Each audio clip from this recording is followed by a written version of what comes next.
আমাদের কি দেখতে শিবিরের মতো লাগে? আমরা কি শিবির? আমরা কোনো জঙ্গি সংগঠন না, আমরা সাধারণ যে আমাদের জামাত শিবির বলে থানায় নিয়ে যাবে এবং পিঠের চামড়া টামড়া ছুঁড়ে ফেলবে, এই ধরনের হুমকি দিয়েছে আমাদেরকে। যদি এই ধরনের কথা তো কোনো বলার অধিকার নাই তাদের যে আমরা জামাত শিবিরে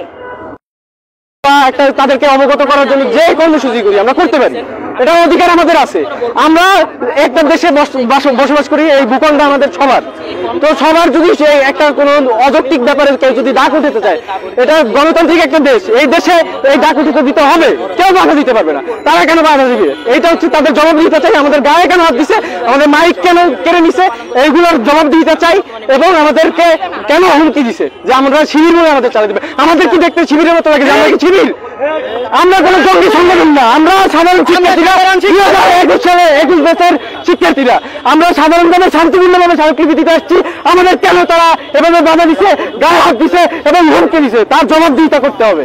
তার জবাবদিহিতা না করলে আমরা রাজপথ ছাড়বো না, আমরা আমাদের আন্দোলন শুরু করবো।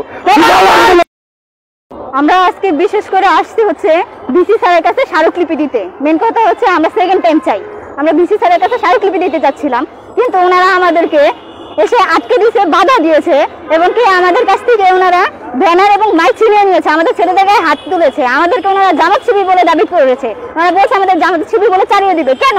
আমরা স্টুডেন্ট, আমাদের সাথে এই ধরনের আচরণ করে তাদের কোনো রাইট নাই। আমরা সেকেন্ড ঢাবি সহ যত পাবলিক বিশ্ববিদ্যালয় আছে সবগুলোতে আমরা দ্বিতীয়বার ভর্তি পরীক্ষার সুযোগ চাই। আমাদের আজকে দাবি ছিল আমরা ভিসি স্যারের সাথে দেখা করে দ্বিতীয়বার ভর্তি পরীক্ষার সুযোগ চাই। এই প্রসঙ্গে একটি স্মারকলিপি পেশ করতে চেয়েছিলাম, কিন্তু ঢাবির প্রক্টোরিয়াল টিম এবং পুলিশ কর্মকর্তারা আমাদেরকে বাধা দিয়েছে এবং ঢাবির প্রশাসনিক ভবন পর্যন্ত আমাদেরকে যেতে দেয়নি। আমরা শান্তিপূর্ণভাবে শহীদ মিনারে অবস্থান করতেছিলাম এবং তখনই তারা এসে আমাদের সাথে ধাক্কাধাক্কি করেছে, আমাদের মাইক ব্যানার সব ছিনিয়ে নিয়েছে। এরপর আমাদেরকে ওইখান থেকে চলে আসতে বলেছে এবং আমরা খুব শান্তিপূর্ণভাবে ওখান থেকে চলে এসেছি এবং জাদুঘরের সামনে এসে আমরা একটা জবাব নিয়ে দাঁড়িয়েছি যে আমাদেরকে কেন এভাবে হেনস্থা করা হয়েছে। আমরা স্মারকলিপি দিতে চেয়েছি, শুধুমাত্র স্মারকলিপি দিতে চেয়েছি, কোনো ধরনের আন্দোলন করতে চাইনি। তারপর আমাদেরকে হেনস্থা করা হয়েছে। এই জন্য হচ্ছে আমরা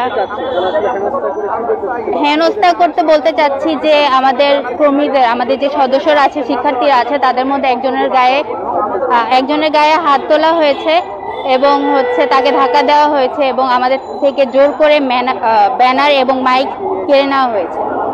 এটা বলতে চাচ্ছি। জি